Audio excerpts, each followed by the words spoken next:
Kritikal ang kondisyon ng isang 42 anyos na babae matapos buhusan ng kumukulong tubig at pagpupukpukin pa ng martilyo ng kanyang 20 anyos na stepbrother sa Zone 6 Barangay Bagong Sirang, Naga City, alas 7 ng umaga nitong Linggo, Oktubre 19. Batay sa ulat, natutulog ang biktima sa kanilang bahay nang pasukin ng sospek at gawin ng krimen. Matagal na rin umano ang mga itong may alitan.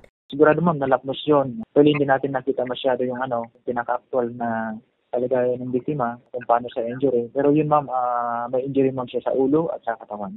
Ginagamot pa rin ang biktima sa Bicol Medical Center sa Naga City habang kaagad naman na nahuli ang sospek sa ikinasang hot pursuit operation ng otoridad. Kung may mga alitan tayo sa mga kapamilya natin, kung pwede lang mapag-usapan para hindi na ito lumalim at hindi lumala at hindi mauwi sa ganitong sitwasyon na nangyari sa area ng Station 3, particularly doon sa Barangay San Felipe. Diyan naman mapag-usapan kung ano man ang problema sa loob ng pamilya kasi napakahalaga na matatag yung pagsasamahan at mayroong pagkakaintindihan ang bawat miyembro ng pamilya para magkaroon tayo ng mapayapang pagsasama.